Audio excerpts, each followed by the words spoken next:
Kirwan's Game Store, the best place in gaming.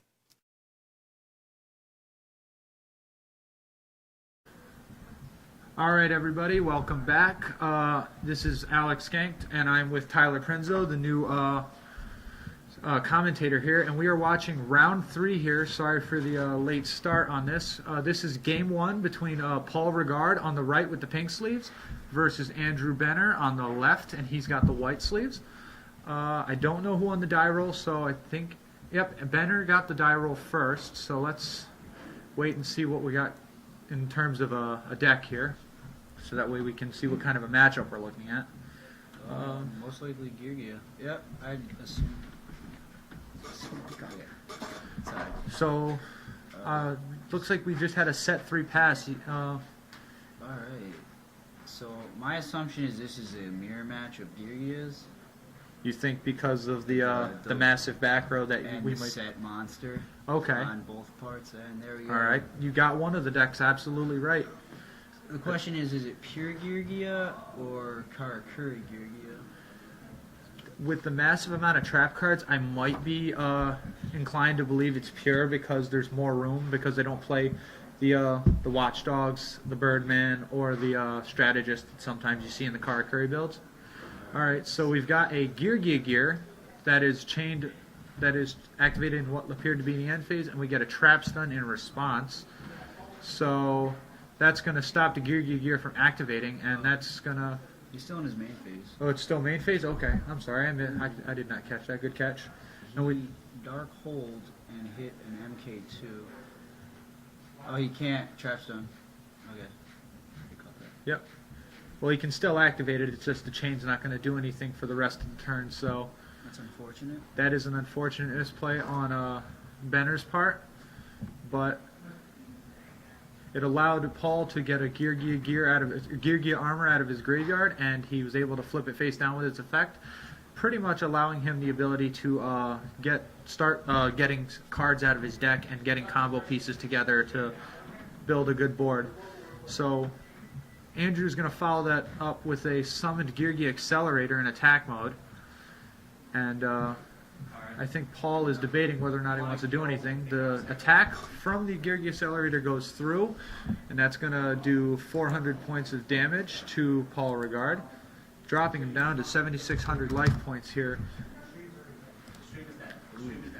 And with Andrew being down to no cards in hand and relying on just a Fiendish Chain targeting Geargia armor, it pretty much, he had to hope that there wasn't a follow-up play to that. Unfortunately, he had the Geargia Accelerator in hand to take advantage of the useless armor.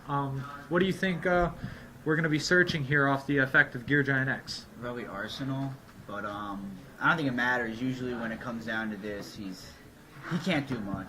All he has is search with he can get back MK2 with Accelerator, but other than that, he's got Paul has a pretty good lead so far, and he just took He just took damage, so I believe Arsenal attack.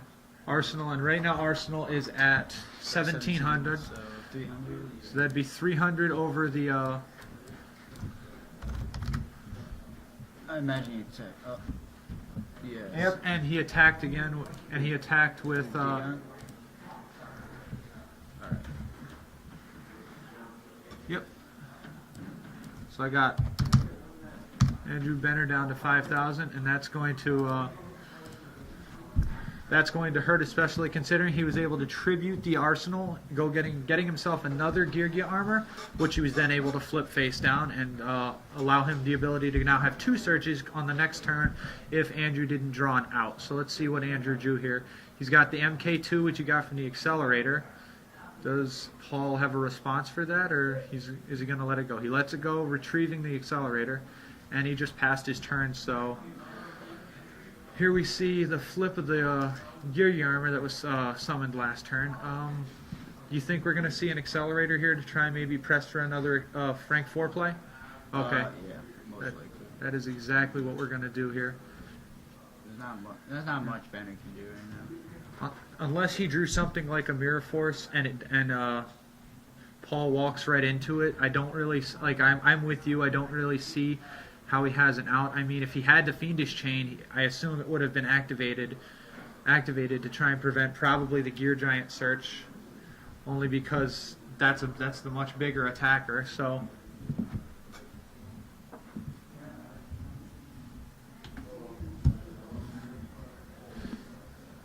Soul, Silver Mountain, most likely. Oh, no, Alucard. I would have made Soul, but... Okay, so we got Ghost Trick Alucard, and that targeted the face-down gear. Alright, I've got a life point change. Benner down to 2,400.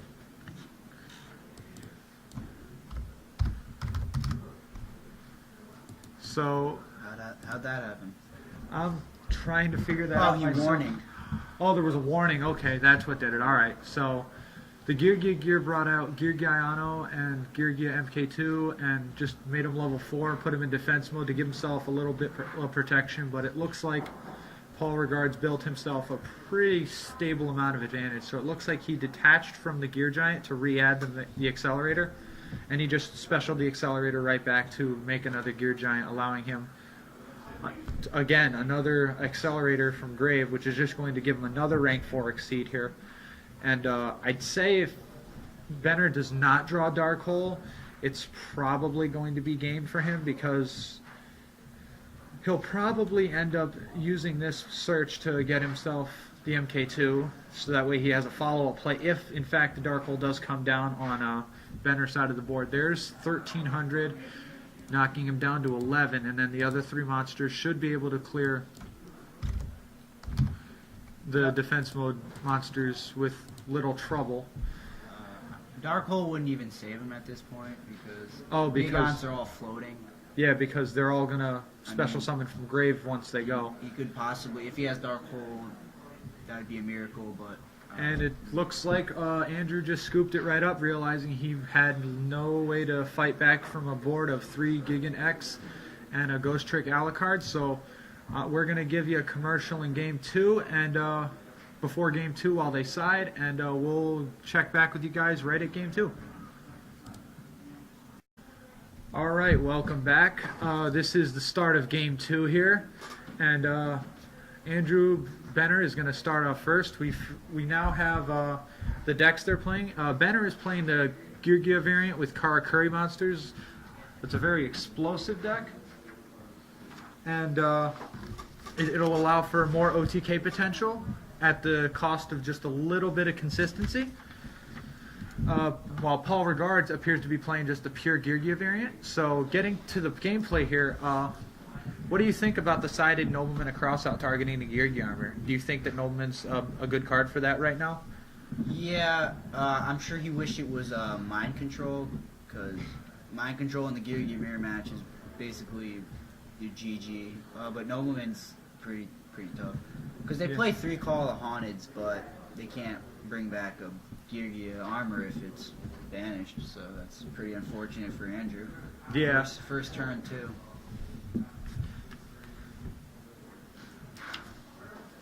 So, I mean, the deck does have rank 3 access, so there is the ability, you can see a Leviair come down, just an MK2 into another MK or a Geargiano, and that'll give you Leviair, which will let you to get that armor back. So it's gone, but it's not necessarily gone for good.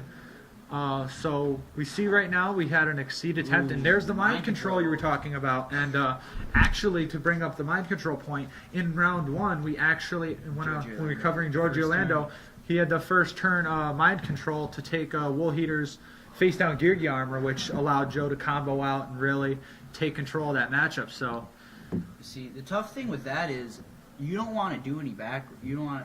I'm sure it was really tough for him to activate Fiendish Chain, because that's his own monster. He's gonna get that back. It's gonna be negated. So either way, it's just a giant minus for him. Yeah, and actually, that's exactly what happened in round 1 as well. We saw Woolheater chain his own armor, hoping to get it back, but a simple Accelerator summon turned it into a Gear Giant X, and that just triggered the downhill slope. Unfortunately for Paul, he didn't have the Accelerator or a follow-up for it, so he had to give back the Gear armor. Now, if Benner here had a Book of Moon, or if he has another Gear monster he can put next to it, okay. You did mention he was running the Karakuri variant during the break here, so he was going to possibly go rank 4 or even sink to 8. So the Book of Moon is going to prevent the Watchdog from allowing the Synchro Summon or a possible Exceed summon. So Benner's just going to play the defense, turn the armor to defense mode, and hopefully and pray that Paul doesn't have any sort of a way to break the wall.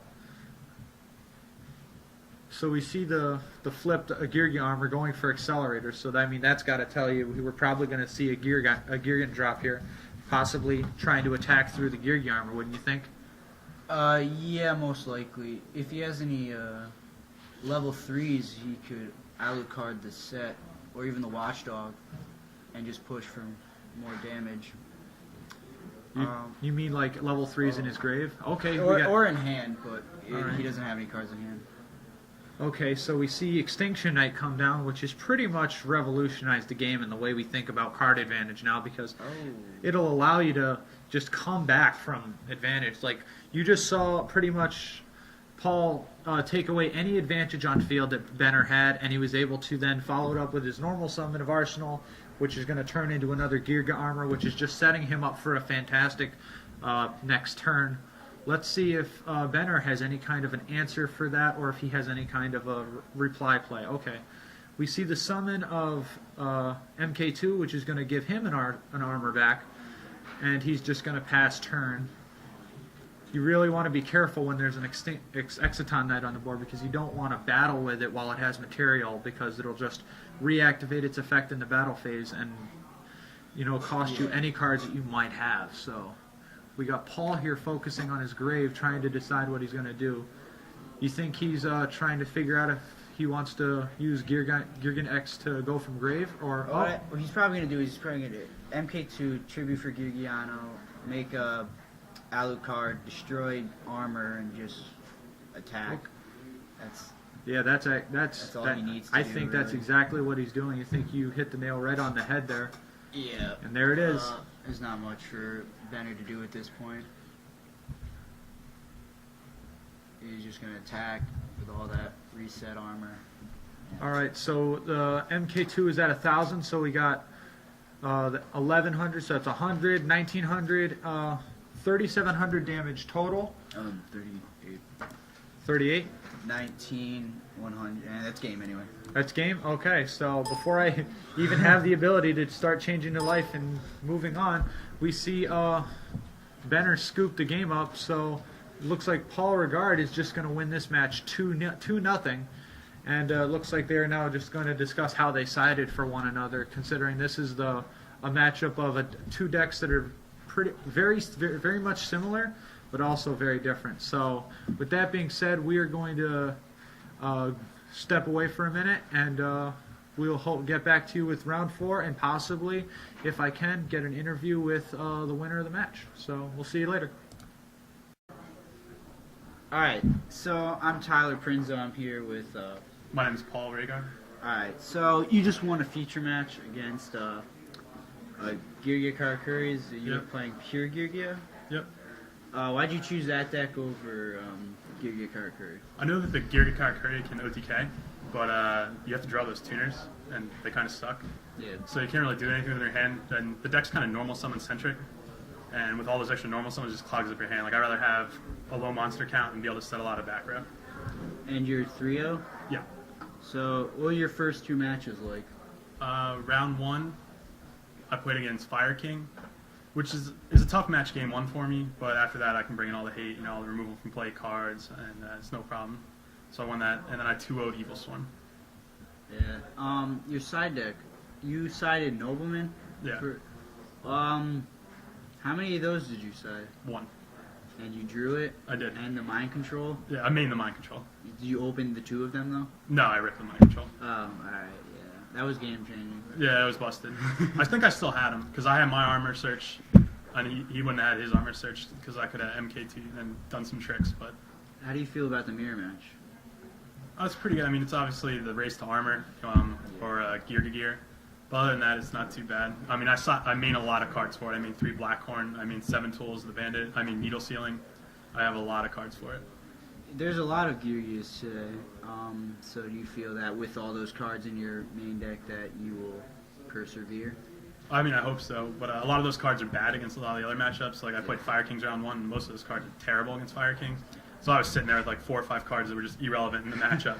And same with Bujins and stuff like that. So, yeah, I throw away a lot of game 1s to win the game 1s against Gearga. Because without those cards, the mirror match is just like a race who drew better. So, where are you from? I'm from Central Jersey. How long was the drive out? 2.5 hours, 2 hours, something like that. Are you looking for the top 8? Yeah, I already have my invite. I actually got it here in August. Oh, so you're just trying. How many top 8s do you have this season? None. So you're just trying to get one. Have you ever top 8'd before? No. Any YCS tops, NAS tops? No, I lost in the bubble 3 times. Are you gonna play Geargias when the next set comes out? No, that card's soul charge, no way. What will you be playing? I'm gonna mess around with dragons, maybe Dark Worlds. I hear that they're pretty good. I haven't really given a lot of thought to testing yet because that card just came out a week ago. We knew we were gonna get it, but yeah, I think I'm gonna play dragons. Yeah, that's a pretty good card. Yeah. Anything else from the new set that you think is really good? That card, Cur Bandit's okay. I mean, it's kind of fair, and Soul Charge really isn't fair, so I definitely want to play 3 of that. They have like Monster Reborn's limited, and you only get 1 monster for that. Yeah. So I think Yu-Gi-Oh! Will change a little bit because you don't want to pay a lot of life points because you always want to be in the game when you draw that card. At the same time, everybody's up on this Upstart Goblin. Yeah. And it's not so good to give your opponent a couple thousand life points when it's Soul Charge. Although I see both sides because I definitely want to draw my Soul Charges faster. So do you think you'd be cutting Upstart to make your opponent pay more life for Soul Charge? I don't know, because Soul Charge is a game-changing card on its own, regardless of life points. If only you only have 1 life point left, this Soul Charge can completely change the game. So I don't know, because the math over a 10-round tournament of being able to draw that Soul Charge maybe 1 time, 1 more game, might be worth it to keep the Upstarts in. It's very true. It is a very good card. How do you feel about Primal Origins? I don't really know much about it. I know it's coming out the day before YCS Philly, so that should make it pretty crazy. But I know the artifact cards are pretty good. Are you going to Philly? I can't, even though I'm from the area. I have a prior commitment that day. But Alright, so do you feel that cards like Soul Charge and Kree Bandit will help decks to be expected in Primal Origins? I mean, I'm sure the artifacts are kind of like their own engine. They can go in almost anything. We're unsure what deck they'll be. I know they're playing a lot with the Chromalis in Japan, so we're unsure what they'll be in. But so I think Soul Charge will be in everything. Yeah, most likely. Will you be attending Nats? I got to check out flight prices, see what the deal is. I definitely can't drive. What would you be playing there? Would you know? Oh, I have no idea. I have to see how Primal. There's so many game-changing cards coming out. The artifacts are coming out, and that the Soul Charge. Like who knows? It's going to create a definite meta, and then something anti-meta maybe that can shut off the special summoning or evil swarm or something like that. Possibly Gravekeepers? Maybe. I think they're a little slow. 1 monster at a time. I guess, but I mean, stopping Soul Charge is pretty cool, I guess. It's good. I think Vanity's Emptiness is going to be a big card. That's very true. Okay, so thank you for the interview. Good luck with the rest of your rounds.